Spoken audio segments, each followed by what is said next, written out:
Welcome and thanks for joining me for Pathfinder Kingmaker. We're going to deal with a couple companion quests. I need to go talk to Nok Nok, and that may be all we need to do. Not sure if that's going to lead to anything else, but apparently he needs to visit with us. And then I think we're going to take Kallike to the location that's just a little bit south of Tuskdale and see what's going on there. I did leveled up Kallike and Kanerah real quick. Didn't spend a lot of time on it, but just in case we actually need them in a fight, wanted to have them where they could maybe contribute a little bit. Let's go find Nok Nok. Alright, here's Nok Nok over here in his corner. One of Nok Nok's ears perk up as you approach. He affixes you with a single eye and waits. I heard your tribe is building shrines to Lamashtu near the capital. Yes, be praised, O mother of beasts. You want to pay respect to her? I will show you. You're more trouble than you're worth, you know? Nok Nok gives you a puzzling look, then shakes his head. Come with me to shrines. We pray together. Oh, well, I guess we've allowed it to go this far. We might as well go visit those shrines. Alright. Goblin clearing has been revealed. Okay. I haven't heard much about goblins since the trading post. Where are they? Hiding, sneaking. Nok Nok grins. Goblins good at hiding and sneaking. You will hear from us soon. You no worry. Great. Okay. So we're going to need to visit the goblin clearing. I can see my destination. I guess we could just go ahead and do that. We'll put him in for Amaya. Alright, we'll head over here to the goblin clearing. Okay, we made it here to the clearing. We've got goblin pranksters hanging around here. Is that it? No, must be maybe up here. Here we go. Long Legs is here. What's Nok Nok doing? Nok Nok half stumbles in, clanking and rattling from a number of fetishes adorning his body. Teeth, pebbles, so much so he looks like a filthy bead curtain. You have no idea when he was able to dress up like this. He stops before you, his back straight, and does his best to look down upon you, but the effect ends up being something of a mess. Before you can speak, Nok Nok addresses you, drawing out his words like proclamations. You have been summoned, Cain. The mother of beasts speaks. He raises his arms in a flourish. Through me. Take off that ridiculous costume, now. Nok Nok looks downcast and removes the array of fetishes. As he does, they cascade to the ground, rolling everywhere. Hundreds of them spill into dirt and grass, clicking as they roll. Nok Nok looks alarmed for a moment, then he looks at you warily. I think it's got to be one of these. I don't know. I didn't give you leave to construct shrines in my capital. Nok Nok blinks and he seems to deflate. But yes, we built many shrines to worship the mother, one sign of great goblin, hero, to earn her favor. He swallows and his ears droop. She not welcome here? Nok Nok not welcome here? Oh boy. You broke my law, and you must make amends. Bring down the shrines. But, Nok Nok looks down, tears in his eyes. I just wanted to be hero. Nok Nok nods, but as he turns to leave, his feet finds one of the fetish beads on the ground, and his foot slips out from under him, sending him crashing down with a wild screech. There is a moment of silence at the fallen goblin splayed out on the ground, then a series of light chuckles from the guards and goblins alike. We've really just embarrassed him in front of everybody. The chuckling persists as Nok Nok staggers to his feet and dizzy makes a hapless parade on the way to the shrine, punctuated by further collapses, each one causing more laughter in the audience than the last, until Nok Nok weakly reaches the shrine and clutches onto it like a drowning goblin. We've just totally humiliated him. A guard claps in genuine appreciation, apparently, and Nok Nok gives a respectful, weary nod to you, then shuffles off. The laughter, however, persists among the audience for some time, and you realize it's good to hear laughter during these difficult times. Oh boy, okay, I'm surprised that wasn't a red X. A crude shrine of Lamashtu, the mother of beasts. Okay, I guess we're done here. I feel bad. Kane doesn't, though, of course. I can see All my right. destination. Okay, we'll make a quick stop back at Tuskdale since it's close to swap out for Kallike. And then we need to head down here to the Southern Barrens.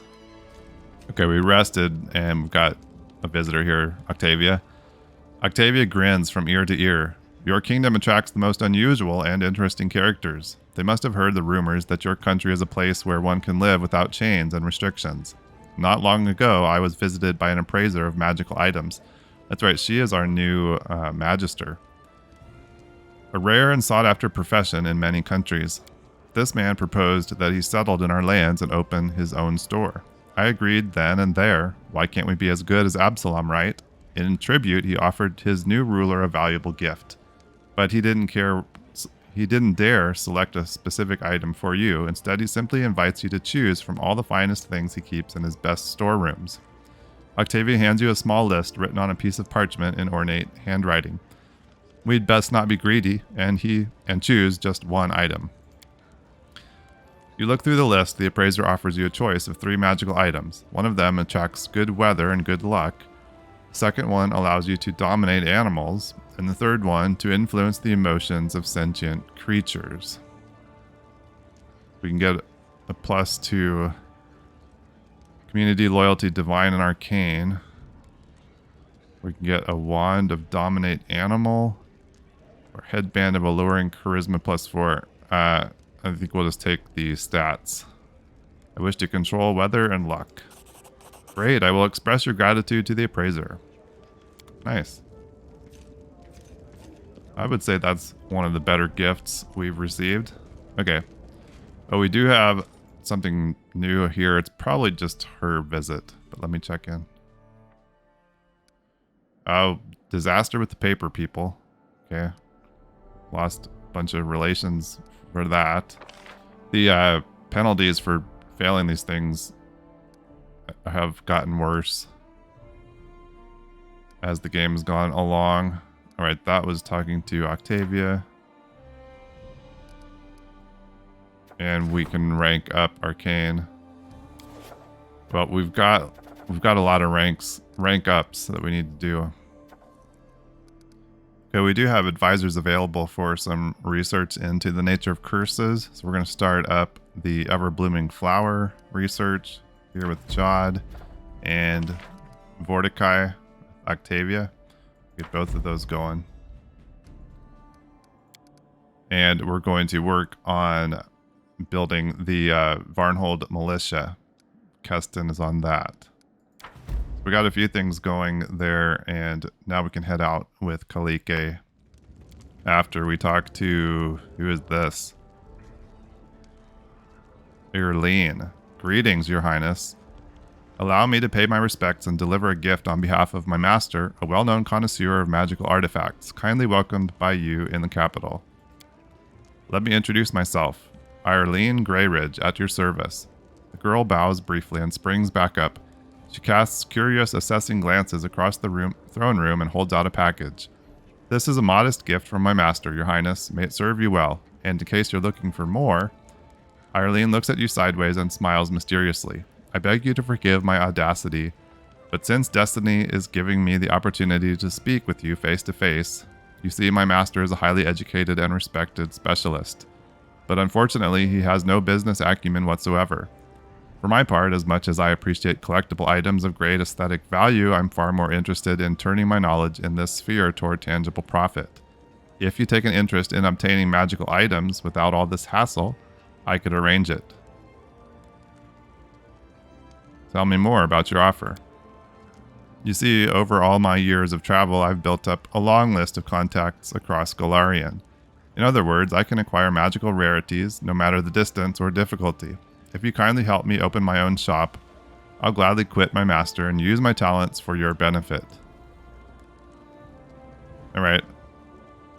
I'll see what I can do. This is one of these, like, so this is one of our, they become like an artisan at one of our settlements. It's probably for the new for Dunsward that we just recently claimed. Like, from a role-playing aspect, I think Kane would probably just send her to prison. But then we're just locked out of an artisan, so we're going to do it. Thank you. May your reign last for years to come. I dare not distract you any longer, your highness. I wish in that case, like, we could maybe choose between artisans. Like, we send her to jail, but we hire someone else. Without it. Okay, so I'm not sure how this works. The quest says take Kallike, but we only have one companion here to add. So I guess where Kanerah goes, Kallike goes as well.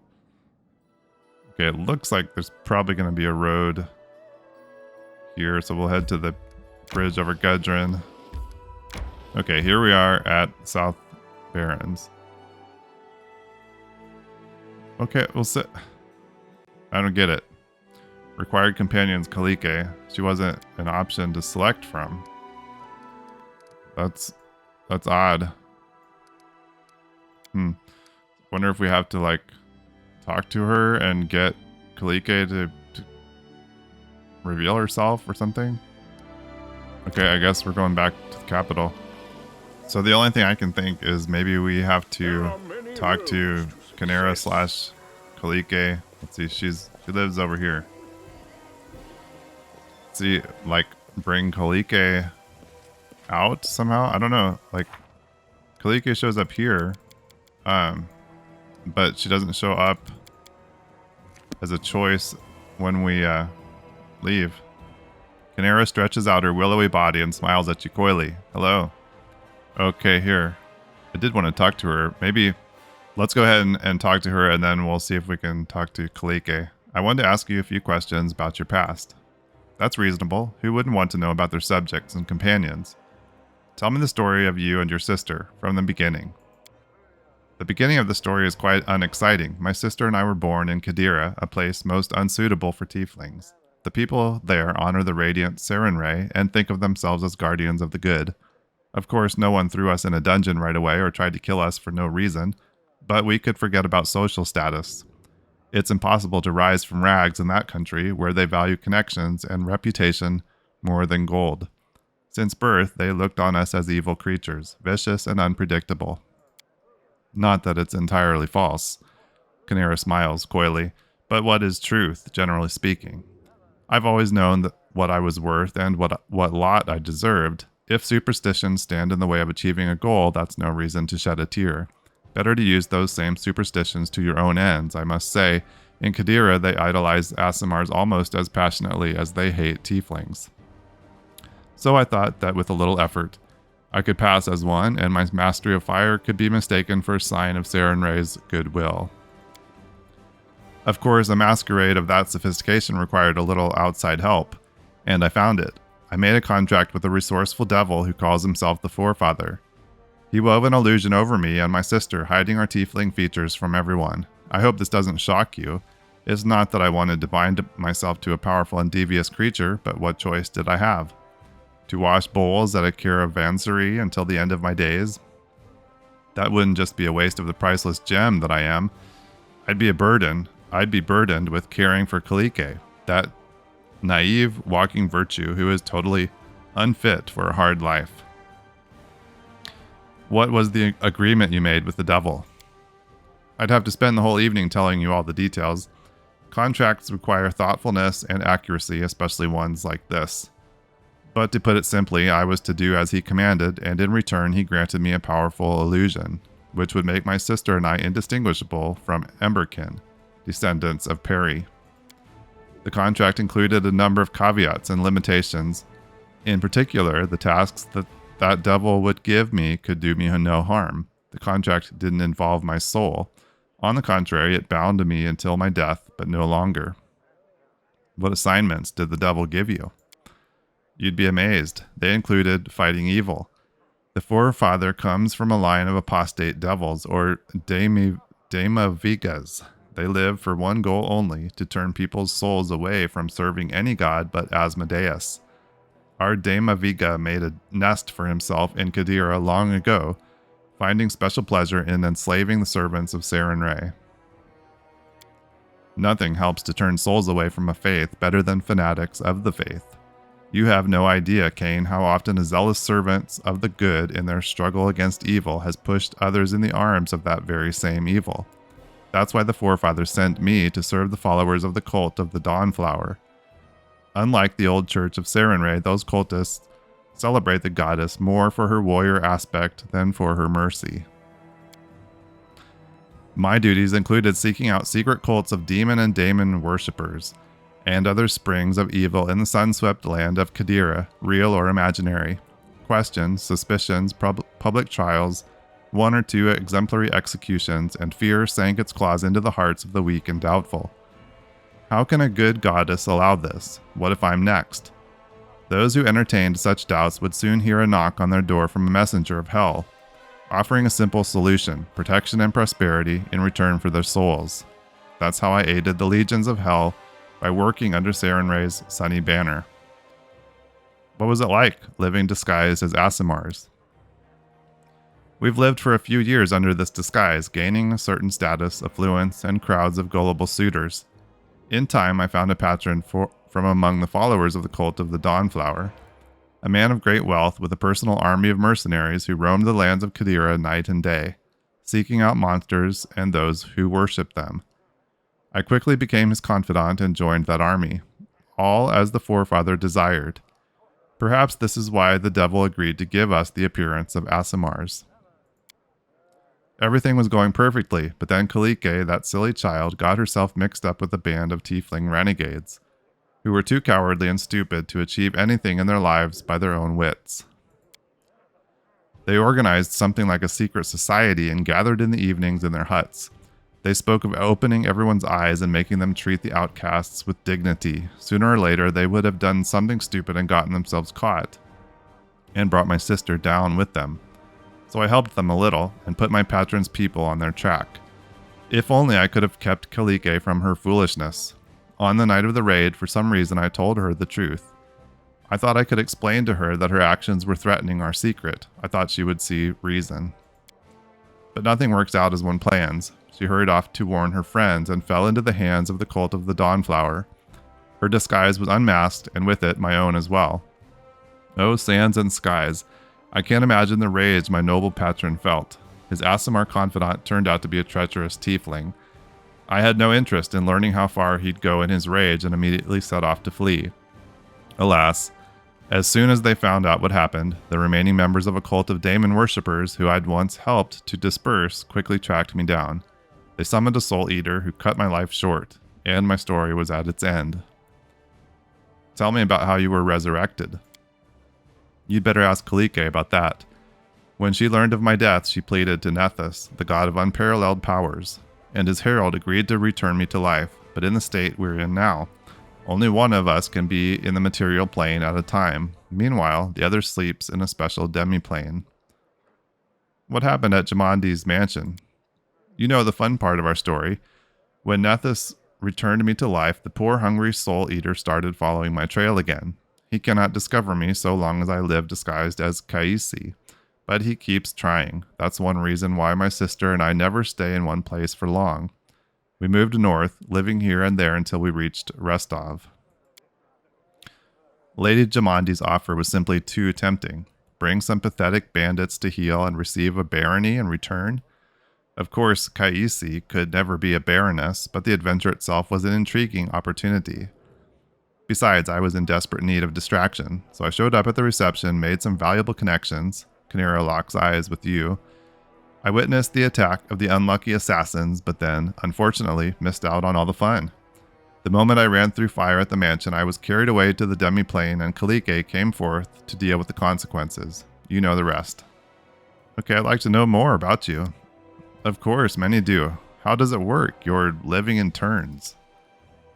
By the power of Nethys, my sister and I cannot meet, for as soon as one of us appears in the material plane, the other one is immediately spirited away to our demiplane. There we sleep until it's time to switch back. The demiplane, by the way, is full of elemental energy, which is wonderful for restoring our strength. It's a pity this ability came after we'd paid such a heavy price. I would have avoided my painful death, and I long to see my sister again, and singe her hair to show my gratitude for everything. Despite her vitriol, Kanerah sighs, with sorrow and seeming tenderness. The demiplane nourishes us and keeps us from all kinds of trouble, but the price, it's hard to live and make plans when at any moment you can be pulled from reality, only to return after a few days or even weeks. I'm glad that, thanks to you, we have now at least learned to control the process a little.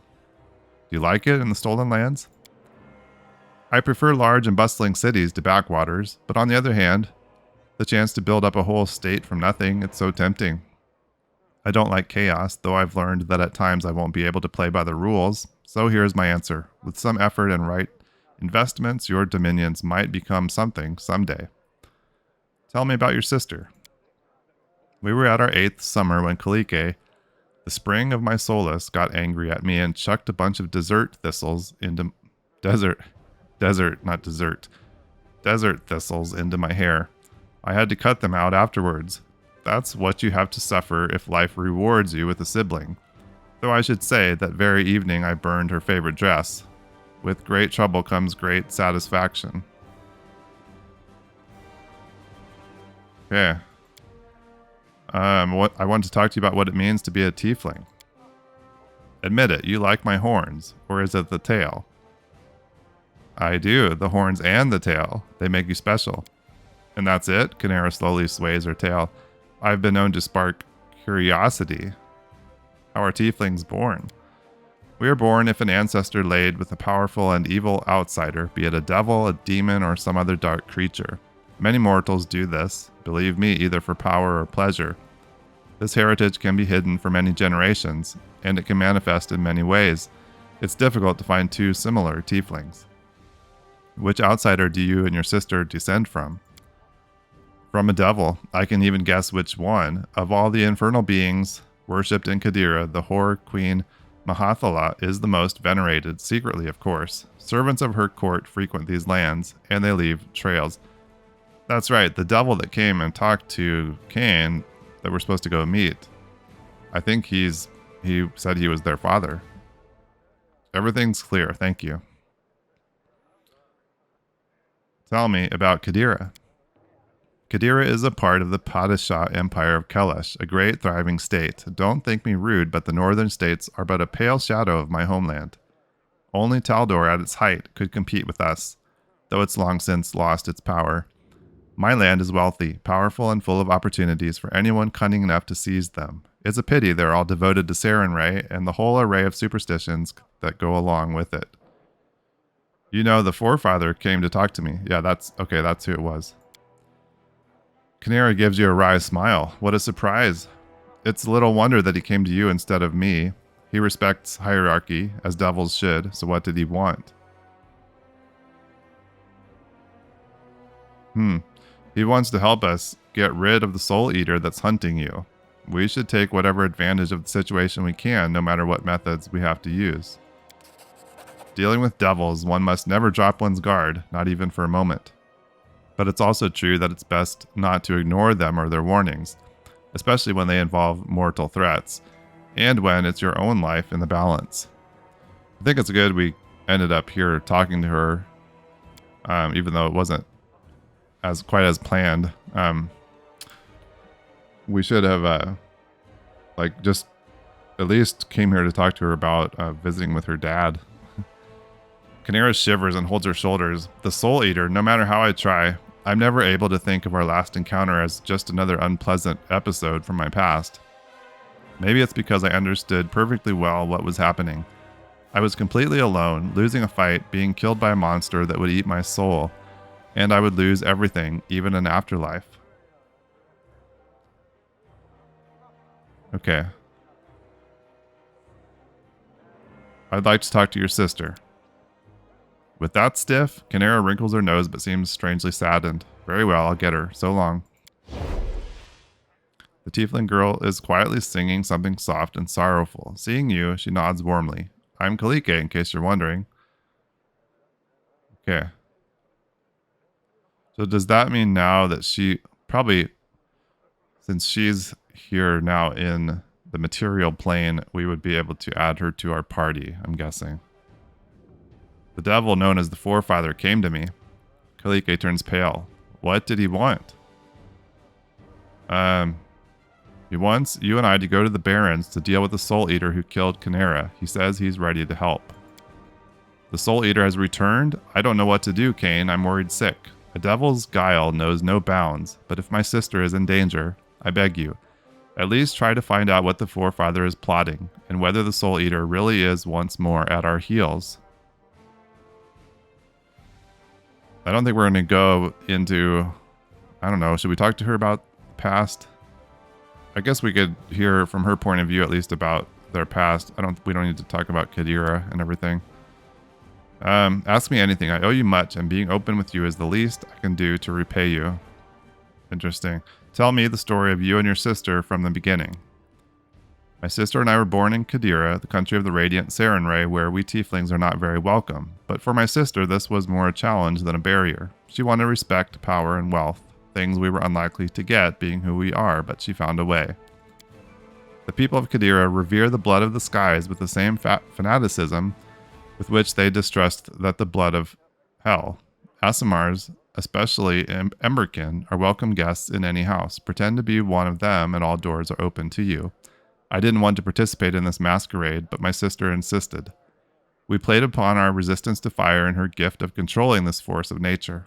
Both are often taken as signs of Sarenrae's goodwill. But it was not enough to entirely hide our essence and pass as an Emberkin. And Kanerah asked for help. She asked a master of deception and illusion. Kallike frowns. She obviously wishes to get through this part of the story as quickly as possible. We left our native desert, crossed half of the country to avoid accidentally crossing paths with anyone from our tribe, and set off for a new life in a new skin. What made you flee, Kanerah? Trouble, Kallike says quietly. My sister and I took different paths. Kanerah was able to earn the trust of a powerful patron, one of Sarenrae's fanatics, a member of the cult of the Dawnflower. His mercenaries hunted down secret cults and monsters day and night. Meanwhile, I found a group of castaways who reminded me of my sister and I as children, tieflings and genie spawn. We gathered in secret to share our sorrows and dream of finding our place in the sun.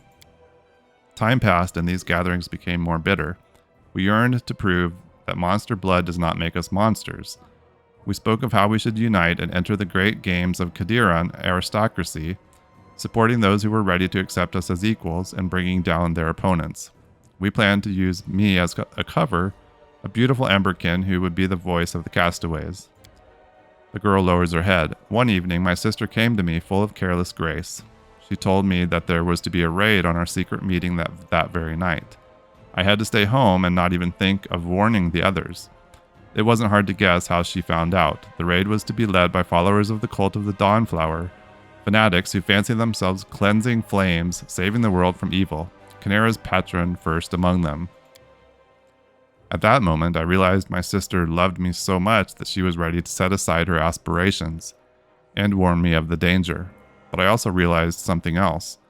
Kanerah was ready to sacrifice any number of innocent lives to get what she wanted. I ran away after yelling in her face that she was a monster. I left her to warn my friends. It's the last time I saw my sister alive. I tried to save my friends from the raid, but came face to face with wizards from the cult of the Dawnflower. They were able to dispel the illusion that protected me and found out I was a tiefling. My secret was revealed along with my sister's. What a shock it must have been for her patron to find out that a clever tiefling was serving at his side, disguised as a righteous Aasimar. There is no worse deed in Kanerah than disgracing your patron. Kanerah knew this well and tried to flee, terrified of his wrath. But she couldn't get away. Trouble came to her from a place she didn't expect. Ask her about the details if you want. I lack strength to talk about it. The truth is, I betrayed our secret and my sister died because of it. I was able to bring her back to life, but bitterness has scorched my heart and will be a part of me until my death. It's hard to imagine a more foolish act. It's a sad outcome, but quite predictable. You may be right, but how could I have stayed away and not tried to warn those who trusted me? I wish Kanerah and I were more alike. We nearly destroyed each other, after failing to accept each other's wishes and the paths we chose. Sometimes I feel that the life we now live is the best we could hope for. We can never meet, can never share each other's sorrows, but at least I don't have to be upset about her cruelty towards others, and she about my softness and recklessness. Alright, now we should be able to leave with her in our party. We've got the appropriate party members now, and we can head down here to the Southern Barrens. It's cool to kind of hear about their story from both of their points of view. It'll be interesting to see how this plays out here. All right, we made it to the Southern Barrens. I don't know what we're walking into here, and I will have to remember that we don't have one of our regular party members. I thought it made the most sense to leave our bard at home. I did just kind of a quick... We did the project to get Kallike and Kanerah's level up to us, so she's like level 11 or 12, I think. And then just kind of took some things that looked like it could be helpful in a fight. I don't know if that's what we're getting into here or not. Kallike. You. Kallike folds her arms on her chest and glares at the devil. How rude, girl. The forefather doesn't seem insulted. I thought you were old enough to understand what little meaning there is in such labels as good and evil. Didn't the evil devil, help you and your sister? Didn't the followers of the good goddess despise you? Anyway, now is not the time for long conversations. I promised you a chance to get rid of the Soul Eater once and for all without any fuss. That time is now. The devil makes a sweeping gesture forward. What I hope is it doesn't come down to some choice, or we have to decide like who lives or dies between the two of them. We've got campers here.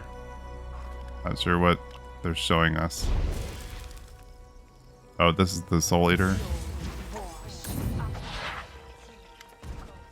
Sweet teeth. No, no. Is that her like group of friends? Why so upset, my dear? I used my mastery of illusions to fool the slow-witted Soul Eater. It will get its victim, 3 of them in fact, and it will believe that it captured and killed Kanerah. And then it will leave and your problem is solved. So, jeez, I'm not sure. That was her little friend group. I guess they were out here camping. But does the Soul Eater think that she's with them? Kallike looks at you, eyes filled with despair. Please, Kane, we have to save them. What if we summon Kanerah? The creature will be drawn to her and we'll be able to kill it. But then, my sister... Oh, Nethys, I don't know what to do. Follow your heart, of course. Isn't that the sort of trite wisdom you all love to repeat? Oh boy. The forefather proposed a fine plan, so why interfere? Let the Soul Eater have the sweet teeth. At least Kanerah will survive. She's not gonna like this. No! Kallike prepares to dart off, but only takes a single step. The forefather holds her in place. Your patron ordered you not to interfere. You must learn submission, child. How is this gonna play out?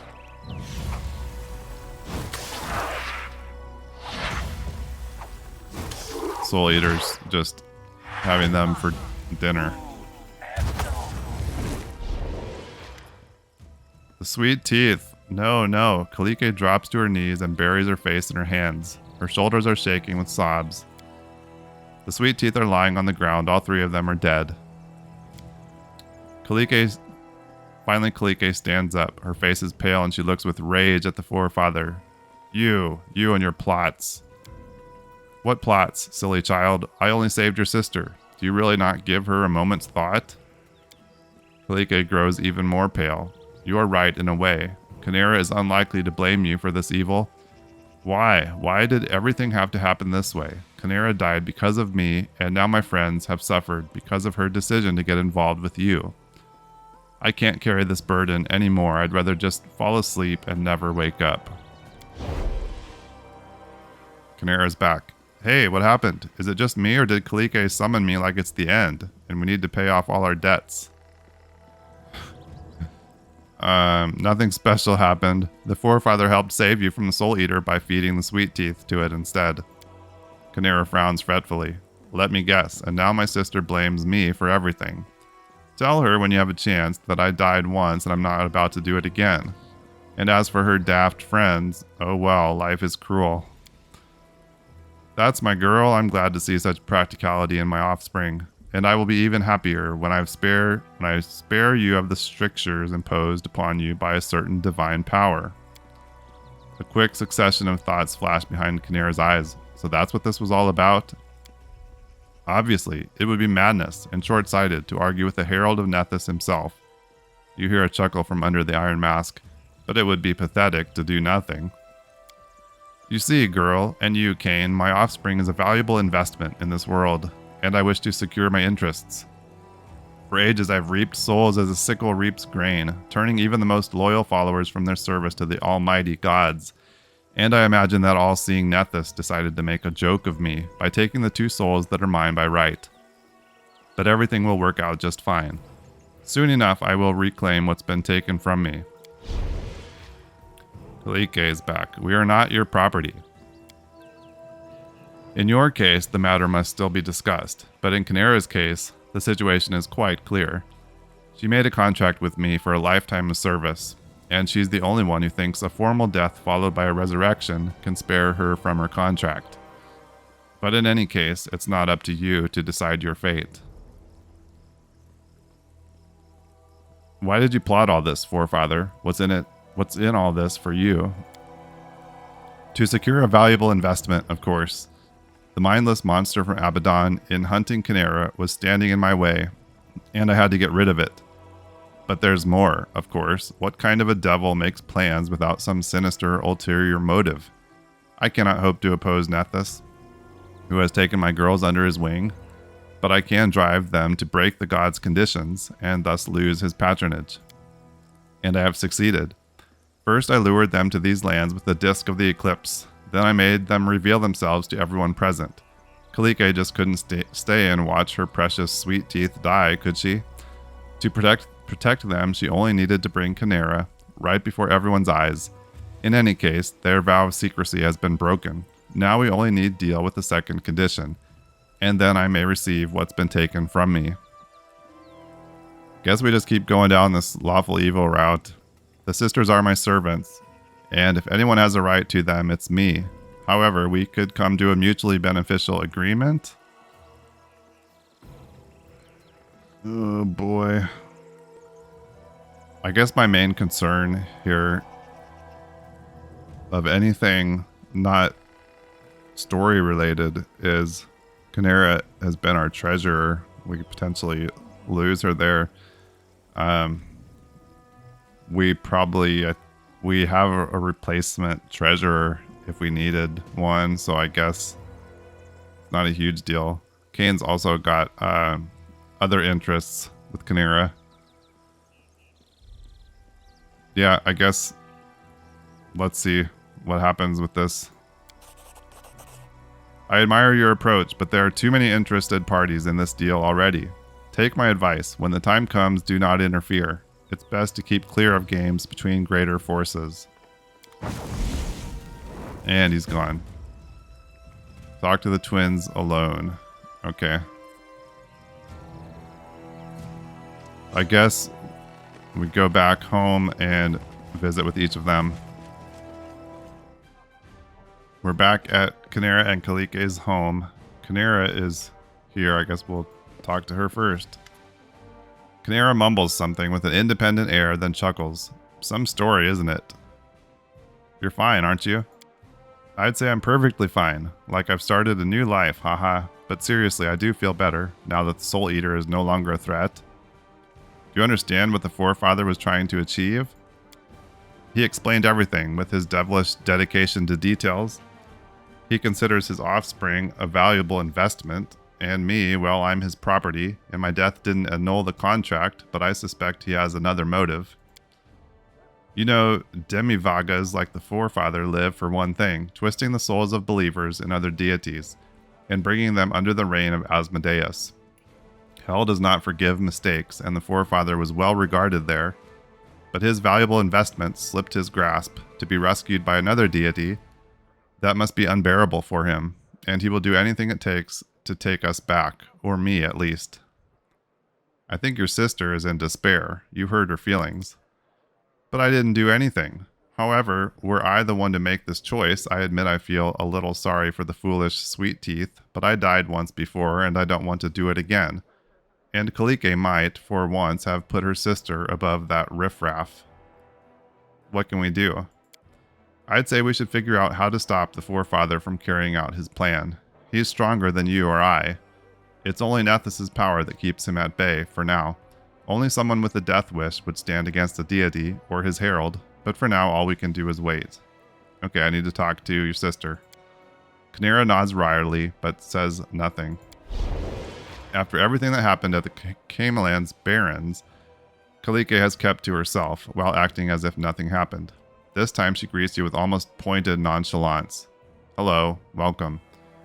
How are you? Is that some kind of wicked joke? Don't ask empty questions. Did you understand what the Forefather was trying to achieve? Oh yes, he couldn't help explaining everything in great detail. The patronage that Nethys gave us weighs heavily on him, but despite all his might, the Forefather believes in rules. He imagines that if he forces us to break the deity's conditions, Nethys will turn away from us. Perhaps he's right, but in spite of everything, I'm grateful for the taste of freedom I've received. I've had enough of pretending. I want to bear my true name and not have to lie about everything all the time. Will you continue to serve me despite the death of the Sweet Teeth? You are my benefactor and patron. My debt to you has not yet been paid. You hear respect in Kallike's voice, but also detachment. What can we do now? I'm afraid all we can do is wait. The devil promised it's not yet the end, and that he'll make us break Nethys' other condition. I wish I knew how he's going to do that, because it means Kanerah and I will meet again. Kallike swings her tail nervously. Okay. Alright, we've talked to both of them now. For better or worse, the Forefather, that devil, succeeded with his plan. Now everyone knows Kanerah's and Kallike's secret. That means Nethys' condition has been broken. The Forefather promised this isn't the end. What will happen next? So we've gotten all the companion quests taken care of now, except for Jathel's. We'll need to go to the Valley of the Dead. And we're still awaiting further developments here with Darvin and Lynxia, but I think the hits to our kingdom stats are done. So we just need to, I suppose maybe it's wait and have a decision to make about which one we align with. All right, and also left is to go back to the Tenebrous Depths. We'll need to do that soon. Otherwise, we've got kingdom events and projects and things to work on. So we'll continue with that. Thanks for being here. Thanks for watching. I really appreciate it. And I hope to see you again next time here in the Stolen Lands. Bye-bye.